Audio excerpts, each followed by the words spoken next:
Welcome back to Tea Talks. I'm Divya and very excited to bring you on another journey today. And this next person who we are speaking to, right? He's a gentleman and he is also very creative. That's something that I really look up to him. And when we were in MCO, movement control order, all of us were adapting to virtual events and online meetings. And I actually saw him create his own niche in the event industry, how he combined stand-up comedy and emceeing all together. And I've only seen him bloom since then. And since day one, he is inspiring me into pursuing my passion, my dreams. Ladies and gentlemen, he is the only Chindian stand-up comedian we have in the scene. And he's an amazing content creator and MC. Without further ado, let's welcome Gajen Nad. So hi Gajen. Hi, Divya. Hello. Hello. Thank you so much for joining me on Tea Talks. Very, very glad to have you on board.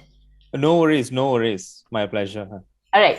So a little bit about what I want to share about Gajen is that, during MCO, right, all of us were struggling to find our niche, find our placement because we were trying to see, what works, what doesn't work, because everything was online. And I've seen Gajen be creative, produce creative content, and I also loved how he markets his services by combining stand-up comedy and also emceeing. I'm sure it's not as easy or simple as it looks on the outside, because it was MCO. I'm sure it definitely took a lot of work, at the back. So what are some of the work that took you a lot of your energy, a lot of your thinking, some self-realization, of course, and how did you handle it along the way during this MCO period? Yeah. So I think I would break that question down to two parts. One is I think you mentioned the stand-up and also emceeing. So that one has been there since I started lah. Okay. When I started, yeah, because I was really doing stand-up, then emceeing, and then I sort of like did both at the same time. During MCO, it was not so much on combining both. During MCO, it was more of like pivoting from Physical to online. physical to virtual. In fact, not even pivoting. We were actually questioning: was it possible? Was it feasible or not? So I remember. Okay, we start off with middle of March, right, 2020. Yep. So that's when it started. Yep. To be really frank, at that time, I thought it was like a very short break, right? So I thought, hey, just use this time to just relax, chill, Relax. because my first 10 weeks, it was 10 weeks of before MCO kicked in, right? Of Yep. 2020 was actually quite busy, quite good. So I thought, you know what, take a break first, and then April came in. Look at look at all the news around the world. Okay, this is going to be it's longer than a I short better break. I better do something about it. Yeah, exactly. So I remember we had a Zoom meeting with all the stand-up comedians, and we started questioning each other like, how do we do this and all that? Can we do virtual stand-up comedy? And we did our first virtual open mic. It was Crack House Comedy Club. They did a virtual open mic, and I think it was a good glimpse of hope initially. Of course, it was very. It wasn't as smooth as we expected. For example, we weren't sure if people should be muted or not muted. We weren't sure how to tell the jokes virtually. Is it the same? Do we change our delivery? We weren't sure how to what do you call that? How to engage the crowd because we don't hear their laughter if we mute them and all that. So we a lot of trial and error. So that's the first thing, right? In order for us to do anything new or to diversify, to try a new phase of yourself, you've got to do trial and error. And I always advise, or even like give encouragement to people that making mistakes is totally fine. That's how you grow. If you don't make mistakes, there's a very high chance you're probably doing the same thing again and again. So there's something to worry about. So it's a kind of a balance. So we kept testing out here and there, and eventually we found a formula where everyone should be muted unless it's like less than 5 people. Everyone should be muted, and then they all laugh through the chat box. And then when we deliver our jokes, it needs to be a bit more energy, because at the end of the day, even though I'm looking at you right now, but at the end of the day, we are looking at a screen. Yeah. You get me? As compared to meeting face to face, which means now when you MC or when you do stand up, whatever that you do online, you got to put in the extra 20% of energy to pay back that loss of interaction when it's physical. Sometimes So I also think that doing virtual events, takes a lot more energy than doing physical events. yeah, Is it yeah, true? definitely. Mm. Yeah, but thank God for ability to wear short pants. And I got fan blowing to my thighs right now. I don't have to sweat. I Right got I got now. sweaty thighs. Yeah. So yeah, we did a lot of trial and error. Then we found a formula.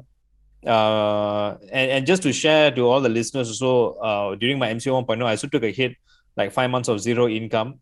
And just to share, I think if I have not hustled or pivoted, if I just waited for the government to open back the economy, I think would have been more than 5 months. So I guess take away from the short thing is, number one, keep trying, keep step out of your comfort zone. It's okay to make mistakes. Number two, diversify. Number three, uh, don't reduce dependency, right? Don't wait for Yeah. external forces. I mean, Mm-hmm. government MCO, that's out of your control, right? But you got your 24 hours in a day that is within your control. So why not, make the change within yourself? That's what I always tell people. Yeah. All right. And you mentioned the 5 months of zero income, right? Yeah. Like, how did you survive with that? Savings. Savings law. Yeah. Yeah. That's how I'm sure you managed to transition from your career into being a full-time stand-up comedian and MC as well, Correct. right? Correct. Yeah. Actually, when I did the transition in end of 2018, I didn't feel any major hiccups. And one of the reasons is financial literacy, risk management, Mm-hmm. and all that. Yeah. Kudos to that, though. Oh, Congratulations. oh, I thanks think a lot. Yeah. you inspire a lot of people in that area. And yeah, I'm sure a lot of you have read his story or watched his content. We have Gita and sometimes Gayatri, not Gita, Gayatri. right? Yeah. Gayatri, right? Gayatri comes once It's, in a while. I think I was telling Gajen that I followed him since 2015. Yeah, I've been following him since 2015 when I first watched his content and his stand-up comedy in Subang. So just nice, I bumped into that picture yesterday, just before I interview him. So it was a nice memory how I first saw you and how you are right now today. So at that time, I didn't even start emceeing. So that time I was still in college. So it was my one of the very first few stand-up comedy experiences. So when they announced your name, at that time I didn't know who you were. So, but when I, saw your comedy and all, you mentioned that you're the first Chindian and you look like a foreigner, all that right. Yeah. jokes since 2015 is still fresh in my mind because every time you come on stage, that's like your motto, that's who you are. Although it sounds like a disadvantage, but actually it's not. I feel like you use it for your own advantage and it works. Yeah. Yeah. Yeah. Yeah. Those were my old jokes, which I no longer do. But yeah, it also shows. Yeah, 2015. That was like my opening joke. Yep. You also mentioned, I think you didn't mention to me, but I saw you posting that your previous show, that your special show, right, got cancelled because of MCO. Yes, correct. Yeah. So I was supposed to do my 1 hour. So for all the listeners, special is a stand-up comedy jargon, which we use. That means we're going to do a 1 hour solo show, and it's the best. That means the A material. So that's the term that we use, special. So whatever you see on Netflix, the stand-up comedy shows, those are all specials. Special. Yeah, yeah. So if you like Google top Netflix specials, those are all the shows.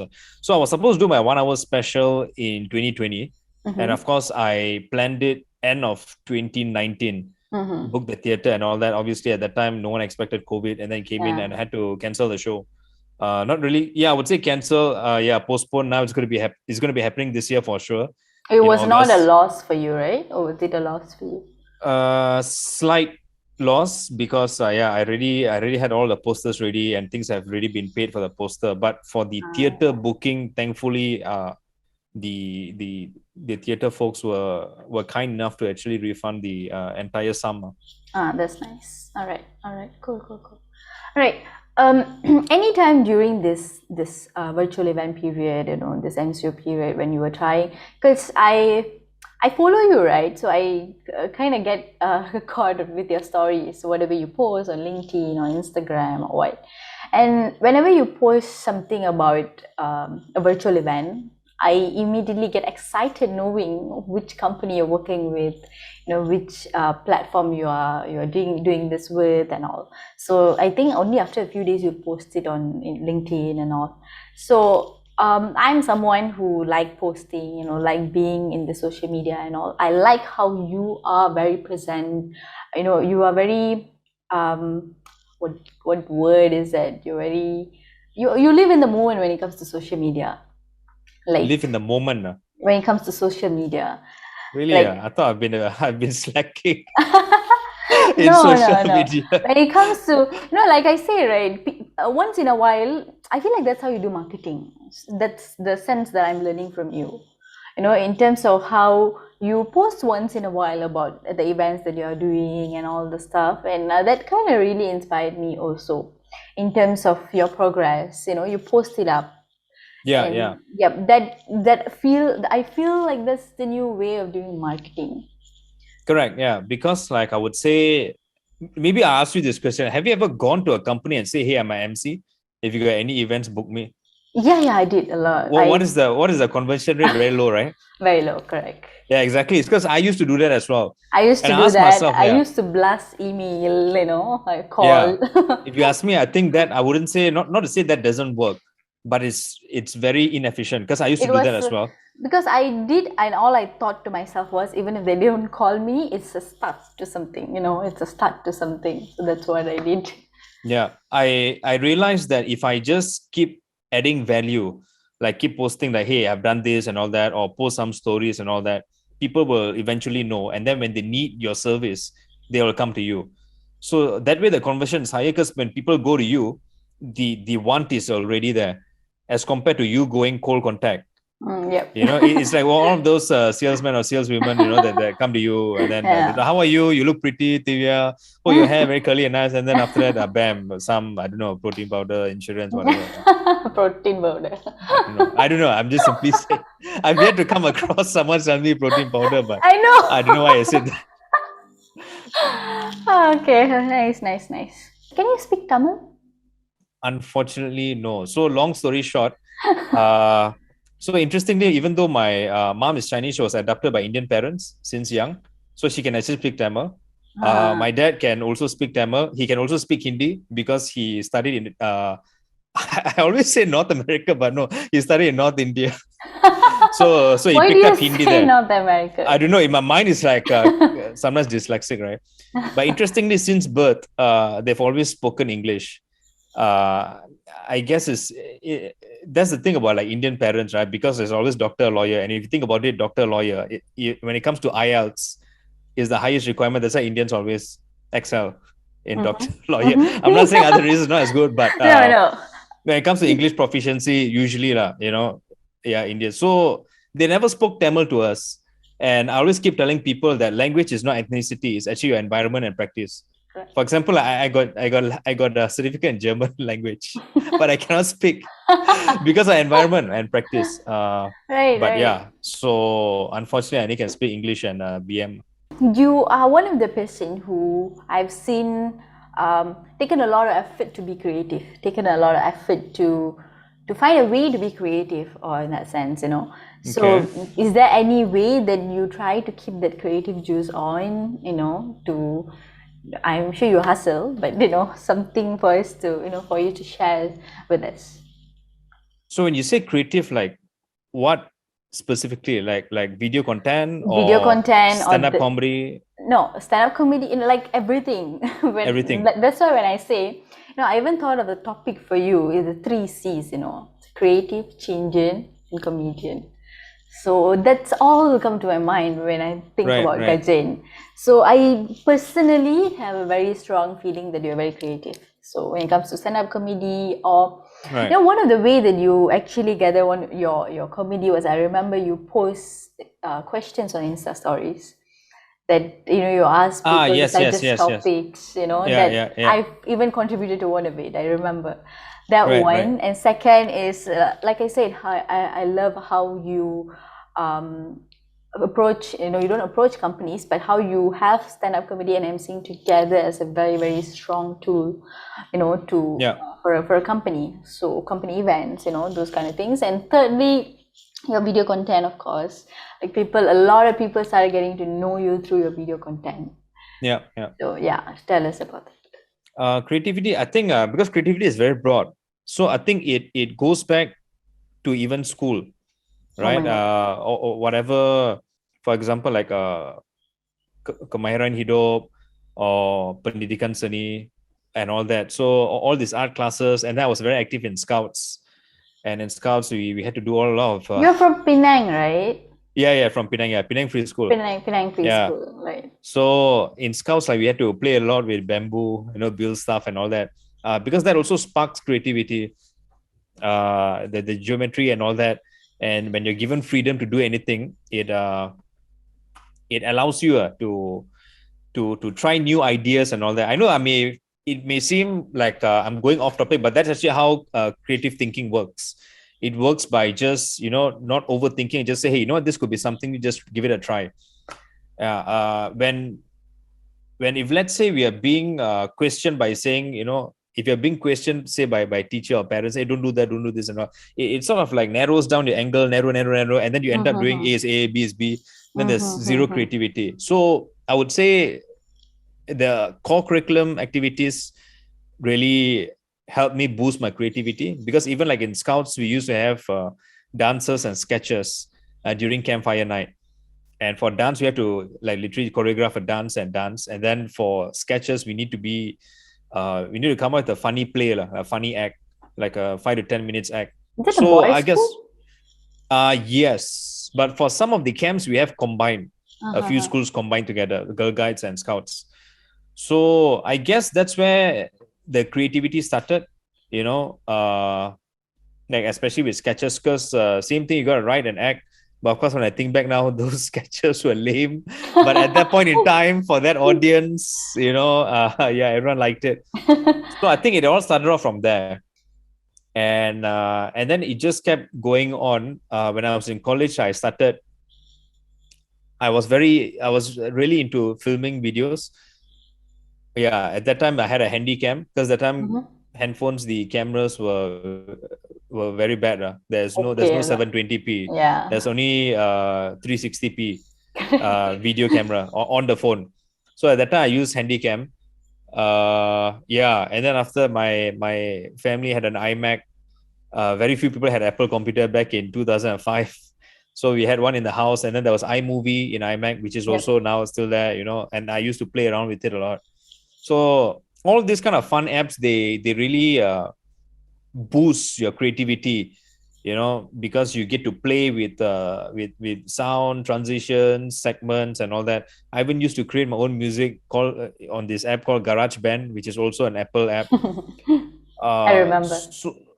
So I did a lot of things that is not related to like school or anything, and I guess that's where the creativity came in. As for stand up, I've always enjoyed listening to jokes and also telling jokes. So at family gatherings, standard, they'll say, can you sing, like Tivya, can you do some Tevaram, do for us Bharatanatyam or whatever, typical Indian family, one circle. So for me, it's like jokes lah, tell a joke lah. They have to tell a scripted joke, like internet joke. Obviously now that I've gone to stand up, in stand up we have a rule: don't do internet jokes. But yeah, back then when I was a kid, you don't know anything, so you just do joke book stuff. So I guess overall, whatever I've been saying is all. That's how creativity started. And I'm saying this because a lot of people think that creative, you sit down and then you try to be creative. It doesn't work that way. It's an entire process. It could also be like a lifestyle, because back then I had certain hours where I'm allowed to be free, like outside of school, like core curriculum time, or when I'm free at night. We used to play games, and all the games can also boost your creativity, right? So all these little things, they actually contribute to creative thinking. And a lot of people don't know this, because creative thinking is intangible, as compared to knowledge. You gain knowledge is something tangible, so you can track it, but thinking skills not so. So I guess that's how it all started. And then for stand-up, writing jokes, initially I was worried when I first started stand-up. I was thinking, how do I write more jokes? I did well in my first 5 minutes, but how do I write more jokes? I had this fear of like, how do I write new jokes? I didn't know. But long story short, it's all about taking the first step and then taking that small little step, just little step by step. Then eventually, when you look back, you realize that you have already covered like hundreds of kilometers by just taking the small little steps. But when you first started, if you tell yourself, "Oh, are you willing to do 100 kilometers?" No, it's always the small little bits. So yeah, I know I sounded generic on creativity, but I always like to give it in a holistic manner. Yep, yep. To tell people out there that when you do certain things, like even let's say like parents, when they play with their kids, when they play with their kids' toys, it's actually boosting their creativity, because now you're revisiting certain things, all these colors, all these block toys and all that. Yeah, it actually does stimulate the brain. Right. I also forgot that you're a motivational speaker. So I Yeah, think you something I just diversified, yeah, you when I went just full time. brought this for a few minutes. I kind of felt that vibes. Oh, that's good. It's good to know Yep. that. Yes. Right. So I think with that, we I just want to touch a little bit about your schooling experience. Yeah, so my degree was mechanical engineering, and then when I graduated, I applied for all kinds of companies. Didn't really bother to me lah, whichever industry. So Why it was mechanical engineering? because since 6 years old, I've been a car enthusiast. So Ah, yeah, since I was right. a kid, I've always liked cars and all that. So I thought like automotive, but I didn't want to do automotive engineering because maybe too niche. So I thought I'd go mechanical, a broader Mm. prospect. But then it turns out it doesn't really matter, because at the end of the day, most people don't reply a job application. This is back then, you know, uh, before there was LinkedIn and all that. Yep. So I applied like to 200 companies, or like banks, car companies, engineering firms, consulting. What else did I apply? Quite a number, yeah. Only about say 20 replied. Out of that 20, I only had 2 interviews. Wow. Yeah. Out of the 2 interviews, I got both job offers. One was for a local company, another was for Accenture. So I took Accenture IT consulting. Yeah. Right, right. They're just trying to connect the dots of how a mechanical engineering student, how your interest towards this media art industry spark somewhere. So I think based on the answer I gave for the creativity, the thought process behind it, I think it's been there for a very long time since I was a kid. Always like it's fun making people laugh. But specifically, stand up would be in 2009. I entered Monash Talent Night. I studied in Monash University in Yeah. Sunway, so they had a talent night, and instead of just dancing, I did a 4 minutes dance and 4 minutes, of telling jokes, because there was a 8 minutes duration for participants. They sort of liked my performance, and I got second place. So since then, the university kept asking me to perform for all the big events like stand up. But I didn't even know. I was just telling funny stories. I didn't know about jokes, setup, punchline, and all that. So the time, so I just kept performing. Like once or twice a year. And then in 2012, sorry, end of 2011, one of my friends saw my video and said, "Hey, why don't you perform in an actual stand-up comedy show in public?" And he showed me this comedy poster called Comedy Cow Cow, which they started end of 2011 Mm-hmm. at the B in Publica. So they Okay. used to have a monthly show there called Comedy Cow Cow. So I was supposed to go in December. Yeah, I think December 2011. But then, something happened. I had to postpone it. So my first official show was February 2012. Yeah, I was at the B, did 5 minutes there, went all well. And then the host, Dr. Jason, he was the host of the show. He asked me to come back. And for me, it's like a one-off kind of thing, I've already been on stage, all is great. But I'm done he, ready. yeah. So like for me, he asked me, say, "Hey, why don't you come back?" Because at that time there were not many open micers. So to all the listeners, open micers is a stand-up comedy term we use for people who are starting in stand-up. It's something like interns or fresh graduates. So I was just an open micer back then. He kept asking me to come back. So I came back for the second show, which is in April. Yeah, I Mhm. came back for April 2020. And then he asked me to come back again. And this time he gave me a paid spot. That means I'm no longer doing the open mic spot. I did the opening spot, which is a paid spot. So I still remember it was $200. But then he split the opening act with he got me and another guy called Tinesh, who's a very good friend of mine, to perform the opening spot. So 5 minutes, 5 minutes. Yeah, and we both got 100 ringgit each. I remember that was my first pay slip. Not really That's pay slip, but nice. he literally just gave money. There's no pay That's slip. nice. Yeah. And then like since then I was like, hey, you know what? Let's just do this as a hobby. Then just kept doing it. And it's fun, making people laugh. It's fun lah. Yeah. That's nice, really nice. And I feel like you're very creative, and you think that it is a very serious business that you have taken Yeah. I mean, on. there's a pro and con. The con is I feel that I'm mentally quite heavy in my head. I have issues meditating. I've been or like focusing. Yeah, I'm always like constantly thinking. So that's why I have this principle, right? There's no scenario where it's always pro. There's always a con. And so if you haven't found out the con, it's probably you just were not creative enough to think of the con. So like that's one of the downsides of like being a critical thinker, logical thinker, creative thinker. Because I'm very pro thinking skills, man. Yeah, I usually judge someone like I would say 60% thinking skills and 40% knowledge. And of course, the rest will be like attitude and all that, the ethics and all that. But yeah, so because of me like thinking, got a lot of cons lah. Sometimes just overthink. Sometimes got issues sleeping. Yeah, like Wow. constantly running. Yeah, Do you mind if I put this also? put ah, Can, put, right? put. I didn't even know it's still recording or whatsoever. It is still It is recording. yeah. Right. Um, when is that though? Another thing is that when it comes to stand up, right? One is you don't overthink when you do go in the way of logical creative thinking. I don't know. Do you overthink?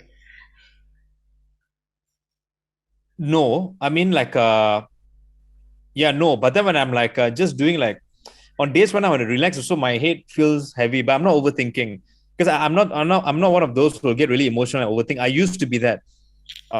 Yeah, I used to be there, especially on social media. I used to read every comment, and then one comment will be like some stupid comment, and then I'll just get the whole day I'll be thinking about it. Now it doesn't bother me anymore already. But so I don't overthink, but I know on the back end, my mind is just like, It's working. It's doing its work. yeah, it's working. It's like control alternate delete. And then you open your laptop, you feel like you've closed all the applications, but then on the back end you realize, wow, got a lot of refresh, a lot of apps that are refreshing and just doing back end jobs. Yeah. So my head feels like that. So I'm trying to learn how to declutter. Yeah. It's a very interesting take, though. Yeah. I And used to something was to think.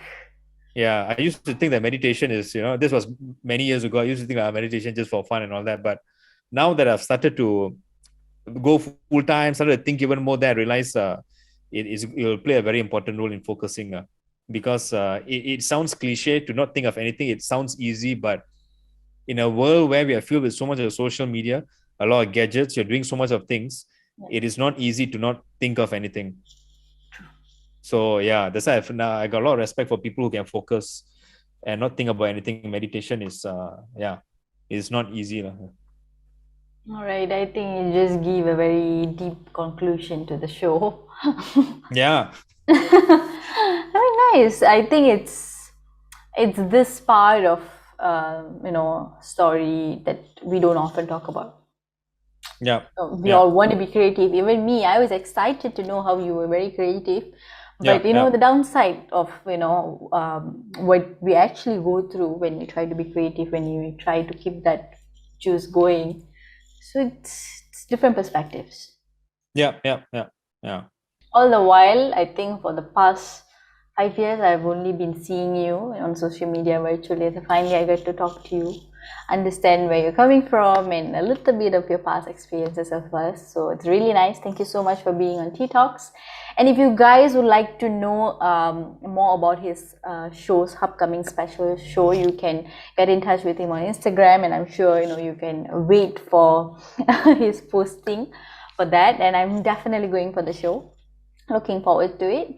And I think in this, I would only tell that understanding yourself, understanding where you're coming from, your creative process, and how you can leverage on that is something very important to be aware of.